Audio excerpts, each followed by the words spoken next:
Welcome to the Bioneers, revolution from the heart of nature and the human heart. It's all alive.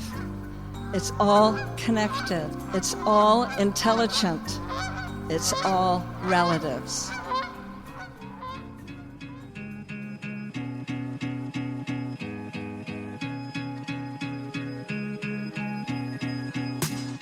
Capitalism is an ism. It's like racism and sexism. It's a bias toward capital. We can still have companies, we can still have investments, but we need to remove capital bias from that system and say, no, this system exists to serve life, people, and planet. That's why it exists. And you can do that.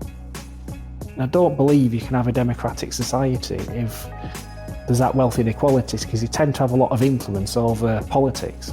After the Preston model, what's happened, there's been a real push and a real culture change to actually buy from local suppliers, support local businesses especially, get a real living wage, get apprentices, get environmental benefits. And there's this collaboration across the majority of the local public sector, which is really fascinating. It's bringing about results. Corporate capitalist economy is radically unequal, ecologically unsustainable, and embedded in recurring boom and bust cycles of crisis. Not surprisingly, people are looking for alternatives. What if, instead of tweaking the system to reduce the damage, we reorganized entirely so that both local and national economies produce better outcomes for people, communities, and the planet in the first place? That's the essence of community wealth building. In this episode, we hear from Democracy Collaborative Distinguished Senior Fellow Marjorie Kelly, Preston City Council Member Matthew Brown in the UK, and Community Wealth Building Advisor to the Scottish Government, Neil McInroy. This special series is produced in collaboration with Laura Flanders and Friends, the public TV and radio program that reports on social change experiments every week on PBS and online. This is From Wealth Supremacy to Community Wealth Building, Models for Democratizing the Economy, with guest host Laura Flanders, on the Bioneers, revolution from the heart of nature.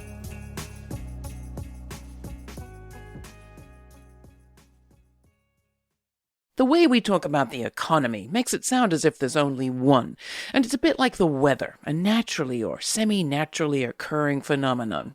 But over time, humans have organized society and their economies in lots of different ways. From agricultural societies with peasants and lords, we moved to industrial ones with robber barons and bosses against workers and unions. From monarchies, we moved towards democracies where leaders were chosen, not ordained by birth or divine right. And along the way, we've set all sorts of different priorities. Given the resources we have, people, land, capital, the public purse, is the priority to pay an army to protect us from invaders, or is it to invest in healthcare or roads or science and schools? The economy, as we call it, is just a reflection of our priorities. It's the way we move money around to achieve them, and that's a matter of human choices. Today, we have an economy with a fundamental systems error. Business observer Marjorie Kelly calls it wealth supremacy. Wealth supremacy is both a culture and institutions that favor the wealthy. It's a form of bias. Wealth has the power to influence government, to influence philanthropy, to control corporations. We live with wealth supremacy in a largely invisible way. We have a sense it's there, but what I'm trying to do is name it and help us see it.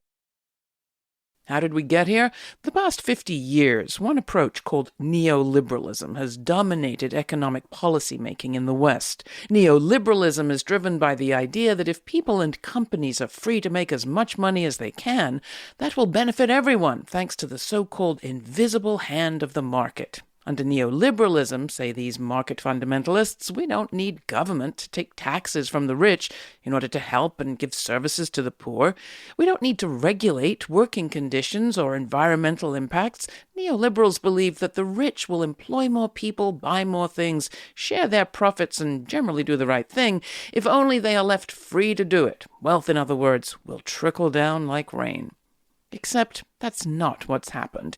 Instead of money moving around, it's piled up. And no matter how much tweaking governments have tried to do to make inequality less painful or less extreme, it hasn't changed things. Marjorie Kelly. Why are things getting worse and not better? And the reason is we failed to touch the essence of the system. We failed to challenge the idea that you can maximize returns to shareholders and maximize gains to our portfolios. And that's the problem. In her book, Wealth Supremacy, How the Extractive Economy and the Biased Rules of Capitalism Drive Today's Crises, Kelly decided to look not at the effects, but at the very essence of the system we have today. And what she found was an economy that looked very different from the one she'd grown up with. Instead of trickling down to workers and makers, wealth was swirling around in the stock market. Vast profits were being made, but not through producing things or making things. The financialization of the economy was like a casino, money making money off money, and the house almost always wins. I had a chance to talk with Kelly about all of this soon after her book came out in September of 2023. We're talking about financial assets. When I was a kid in the 1950s, financial assets, and that's, equities and bonds and other forms of debt, those were roughly equal in the US to GDP, which is flows of income and spending. The gross domestic product. Right, gross domestic product. Now, financial assets are 5 times GDP, but we don't even count that as inflationary. We think this can grow infinitely forever to any size, and we don't even view it as a problem, but it is. Why? I mean, isn't it good to have more wealth in the world? Sure. Just like it's great to drive our cars where we want, to put our thermostats high. I mean, it seems like a good thing, but in the aggregate, what happens is it's extracting too much from the rest of us. I mean, look at, for example, when the big tech firms hit a bump in the road on their share price, the first thing they did was throw thousands of workers out of jobs. There's a very direct correlation between share price and cutting costs, which generally means cutting labor. Debt is another form of it. Families are swimming in debt. We very rarely ask ourselves, who owns that debt? Who's receiving those payments? And it's financial elite and it's big institutional investors. And so there's an extraction going on, and it's sapping the resilience of our society. When you financialize mortgages, basically, it's no longer just a person taking out a loan so that you can pay off your house. You're bundling them, turning them into derivatives, selling them to investors. And lo and behold, it almost brought down the global economy. Since then, American families have lost more than $7 trillion in equity in their homes. There's been a lot of foreclosures. But guess who's buying up those foreclosed homes? It's big capital. They're stepping in, and now they're financializing houses. And so they're bundling houses for investors. And how do they increase their profits? They neglect maintenance, they raise the rents, and they pursue aggressive evictions. In the old days, when I studied economics, it was understood that a business, as opposed to a farm or something, but it could be a farm, but moving from agrarian economies to industrial ones, from sort of peasants and lords to workers and bosses, we were told that the bosses would have to raise a certain amount of capital. They did that from their friends and relations. They called them stocks and shares. And that capital went into expanding the business, hiring more people, investing in machines, perhaps, even, who knows, maybe raising wages. Why doesn't that happen now? And what's changed? We're not in the economy of the 1950s anymore. And we act as though we are, that finance is this productive force and it's building wealth. Well, for the most part, it's not. They've become an extractive force. And a big piece of this is that we're not really distinguishing between productive investments and speculative investments. When we're investing in the stock market, we're mostly just hoping that the value of those shares will rise. That money is not actually reaching companies and being used in productive ways. We can see it with private equity too. They'll buy newspapers, for example, old age homes or rural hospitals, and they'll cut services and layer debt onto these companies and then write themselves a big check at the private equity firm. So that's extraction. That's not building wealth, that's siphoning off wealth. And we don't talk about investing that way, but it's something new that has risen in our time. There's way too much financial wealth and too little wealth reaching the rest of us. And so we need to turn and look at the design of the system. Where others had looked at the effects of our economic system, Kelly took that deep look at the design. And she found that not unlike the old divine right of kings, today's economics is built on a series of myths based on a kind of divine right of capital. I take apart the operating system of capitalism and I look at 7 myths really that drive it. For example, the myth of maximization, the idea that no amount of wealth is ever enough. Bill Gates had $10 billion, which is more money than any of us can even conceive of. What did he do? He invested it. Now he has more than $300 billion. There's something kind of absurd about that. So much wealth in the hands of one person. There's the principle, the myth of the income statement, which says gains to capital, which we call profit, this lovely word, have to be always increased. And gains to labor, which we call this horrid name, expense, have to always be decreased. Well, that's built into the income statement that every corporation uses. So it's this tautology of what I call capital bias, that capital is what matters. We're aiming for more capital and nothing else really matters. That's the operating system of the economy. Capitalism it's an ism. It's like racism and sexism. It's a bias toward capital. We can still have companies, we can still have investments, but we need to remove capital bias from that system and say, no, this system exists to serve life, people, and planet. That's why it exists. And you can do that. So what would the economy look like if we organized our priorities differently? For an answer to that question, look at Spain. Often dire conditions produce breakthrough innovations, and that's what happened there in the middle of the 20th century after the Spanish Civil War. It was under the brutal dictatorship of Francisco Franco in the Basque region of northwest Spain, when the region was occupied and its language, culture, and people repressed, that the Mondragon cooperatives saw their start. A young Catholic priest called Arizmendi Arrieta came as a kind of missionary. He had a vision for social change based on human dignity and solidarity as a way for meeting human needs and using the economy as a vehicle for social justice. The Mondragon Federation of Cooperatives that he helped to start was founded in 1956 with just a few businesses and a few hundred worker owners, mostly people who had nothing, neither jobs nor savings nor insurance nor schools. Today, the Federation is Spain's 10th largest business, with well over 80,000 members of staff, as well as its own technical university and a community bank. I had a chance to visit Mondragon, where I met with factory worker owners and the people behind a local media co-op that shares Basque language reporting across the region. As Aitor Lagoma, a journalist and one of the worker owners at the Goena cooperative, explained, they've helped to revive a language that was banned and become a successful business through cooperation. So my name is Aitor, and we are in Mondragon in Goiena, and we produce a magazine, a newspaper, and even a digital magazine and TV. We started 70s or before, that it was Franco, it was a dictator, and the Basque language was banned. So when Franco dies in 80s, we need a Basque language, medias and production and all the things, because we don't have anything. We just have a TV, national TV, but we don't have anything else like magazines for the people in Basque. So we are cooperative working with associations working for Basque language.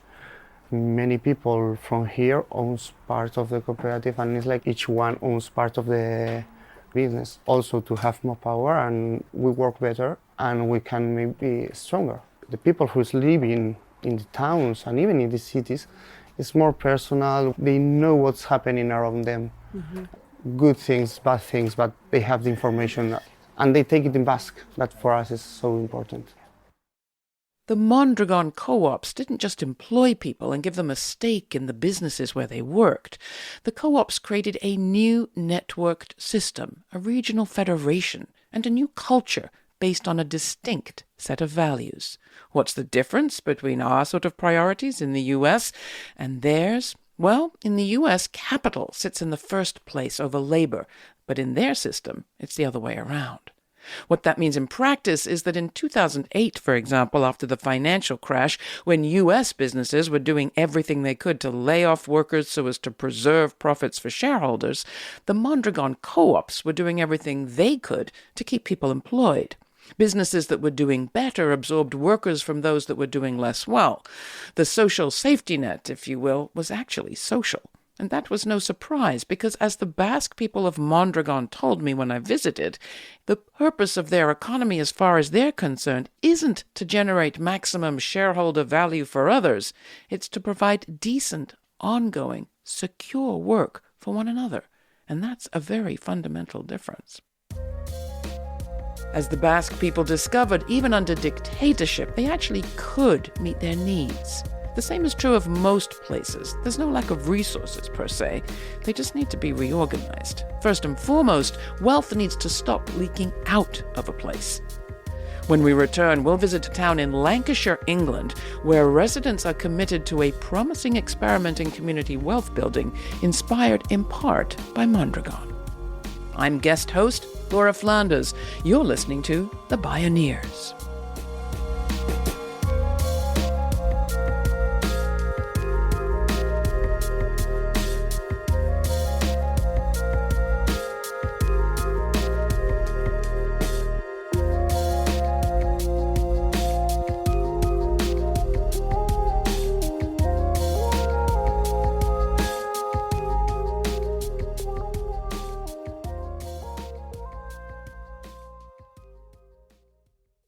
You can visit Bioneers.org to subscribe to our newsletters and podcasts. Check out deep dives on the topics that matter to you most, and learn about our conferences.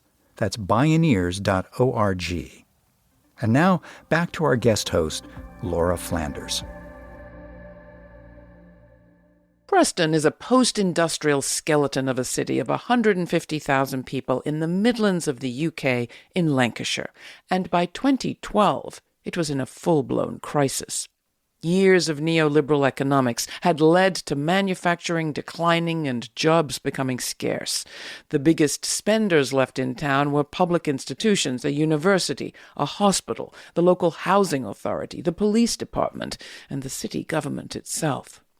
Matthew Brown, a city councillor in Preston, England, started thinking about his own town's policy options and its priorities, and wondering whether they could do things differently.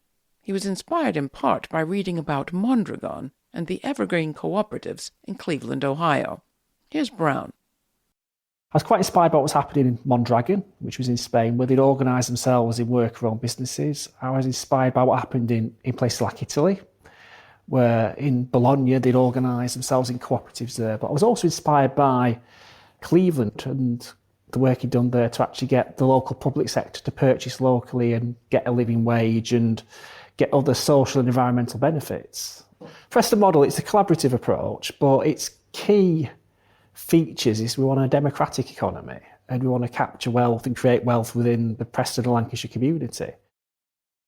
After a failed attempt to stimulate private industry in Preston by attracting a major shopping chain to a new mall, Brown persuaded his colleagues to try the community wealth building approach. Instead of looking outside for rescue, they started looking within. They began by taking an inventory of how much money their locally rooted, so-called anchor institutions were actually spending, and whom they were buying from. Then they set about getting some of those spenders to commit to shifting more of their contracts to local contractors and paying a living wage. In 2018, I visited Brown in Preston to see how their new approach was working. In 2016-17, within Preston, there was £75 million we've redirected to Preston-based suppliers. Across Lancashire, there was £200 million. But there's also the cumulative effect, which we haven't really measured. We've been at this since 2012-13. So obviously we didn't get to that amount straight away. We had to go bit by bit. You're probably talking about 150 million in Preston that's been redirected. But also job density, as I said, the amount of jobs available per working age person. That is one of the best in Lancashire as well, in the North West. In just its first 10 years, the Preston project has registered 6 new worker-owned cooperatives. They include the UK's first labour union co-op, a cooperative education centre, and the first community land trust in central Lancashire. It also includes the Leighton Street Cooperative, which is owned and run on public land by the local Roma or traveller community. The number of real living wage jobs is up too, increasing from 76% to 88% of all jobs from 2015 to 2022. Preston has built the largest number of affordable housing units in all of Lancashire and reduced child poverty. It's not happened by chance, it's been intentional, using government as the driver of change. Again, Brown. We've still got huge inequality, and when you go up to the north of England, that is amplified. We're heading towards an American situation in which you've got a small few hundred of people who tend to have about 30 or 40% of the wealth of the economy. And I don't believe you can have a democratic society if there's that wealth inequalities, because you tend to have a lot of influence over politics. After the Preston model, what's happened, there's been a real push and a real culture change to actually buy from local suppliers, support local businesses especially, get a real living wage, get apprentices, get environmental benefits. And there's this collaboration across the majority of the local public sector, which is really fascinating. It's bringing about results. Matthew Brown says the job is far from done, but the culture is shifting. He's won re-election time and again, even in election cycles when his party, the UK Labour Party, did terribly. Also, he's no longer an outlier. Neil McInroy is a Scotsman with a thick Scottish brogue, and he's Community Wealth Building Advisor to the Scottish Government, the first government to have a position of that kind. He's worked for years with politicians like Brown and Preston to democratize local economies, build local assets, and create locally embedded wealth and living wage jobs. Now Neil's working for the government of a country, his own, Scotland, on the biggest project yet. At the forefront is North Ayrshire, a region of some 130,000 people on Scotland's west coast. It's a former hub of shipbuilding that for the last few years has been particularly hard up. For a while, politicians here looked to tourism to address their problems. But that wasn't working. Community wealth building offered a different paradigm. North Ayrshire is a very typical sort of post-industrial location on the west coast of Scotland. And it suffered under 2 main problems that Community Wealth Building addresses. The traditional regeneration or revitalisation, as you call it, in the US, that payments to poor people to solve their issues, that didn't seem to really dig right into the problems that those people were facing. The problems of economic development, this trickle-down economics. Let's get the factories in, let's get the investment in, and then we'll have a land of milk and honey. So both revitalisation was failing, but also the traditional economic development model. And through enlightened leadership in North Ayrshire, we've seen a comprehensive strategies to develop community wealth building across many fronts, in terms of public spending, in terms of workforce and workplace advancements, in terms of land and property and ownership of land and property, in terms of different forms of finance and how we use them effectively in the new ecosystem, and also in terms of the progressive procurement and spending of public sector resources in that locality. A suite of activities which seek to address this enduring problem of wealth and the extraction of wealth. McInroy worked with the people of Ayrshire to study where government money was being spent and how local land and buildings were being used. Was local government using local financial institutions and banks? Was it supporting democratic, unionised or worker-owned businesses? Was it expanding green infrastructure? And were local people involved in decision-making, beyond voting for politicians every few years? To advance real community wealth building requires real community involvement, after all. That takes different forms in different places. In the Basque region of Spain, where we began after 60 to 70 years, local cooperation is pretty much baked into the culture. In Scotland, something called the Economic Development Association ran a series of workshops all over the country, which led to all the local councils now developing community wealth building plans of their own. In Preston, it's taken years for Matthew Brown to reach the point where regular residents are aware of the model that their city is getting famous for. But the COVID pandemic revealed just how important all the relationship building they'd been doing had been. Compared to workers elsewhere, a university study revealed that the government employees of Preston adapted far faster to working remotely under COVID and proved to be particularly resilient and connected and creative. And that's no surprise. Again, Neil McInroy. Because there's, in many areas, including Preston, because there's a high percentage of the economy is relational and cooperatives and those are democratic enterprises, when COVID hit, there was an affinity to the place, to the people, and also there was not the huge extraction of profits that come from shareholder dividends in some of those enterprises. So the incentives were more resilient to that particular shock. And I think there's lessons there, that the type of economy we're talking about is one that is in tune more with the people, in tune with the problems they face. And it doesn't make the short-term shareholder profit decisions. It makes interests for the longer term. So there's something quite powerful about that community wealth building in terms of the spirit of what an economy is. And of course, the word economy comes from the Greek word oikonomos, keeper of the household. It's something that should be close to our hearts, close to our homes. The economy is, at the end of the day, it's a social construction. And we can construct it any way we want. And we're just talking here about making an economy that works for us. In fact, we need to go faster, for sure, because we've got a huge climate crisis, as well as the whole other series of injustices that are taking place. But we need to seize the moment. And I think what's exciting about what's happening is that we're seeing administrations starting to pick up on this. As soon as we get that mainstream state apparatus supporting this, then we can go faster. So I think we're at the beginning, but we're just about to take off. That's my hope. Neil McInroy is right. You'll see references to building community wealth popping up all over, even across the Biden-Harris administration in Washington, D.C. The term's been used by the Economic Development Administration and the U.S. Department of Housing and Urban Development, or HUD. And the idea has surfaced in federal legislation like the CHIPS Act, which makes it easier for community-owned or democratically owned businesses to get federal contracts. Can we even imagine what our communities would look like if the trillions of dollars that the U.S. government spends every year were actually spent the community wealth building way? Stay tuned. For the Bioneers, I'm Laura Flanders.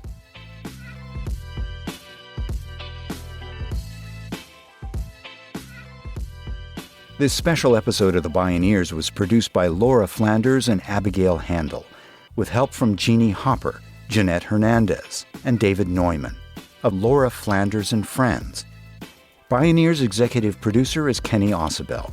Senior producer, Stephanie Welch. Producer, Teo Grossman. Host and consulting producer, Neil Harvey. Program engineer and music supervisor, Emily Harris. I'm Neil Harvey. Thank you for listening. This is program number 268.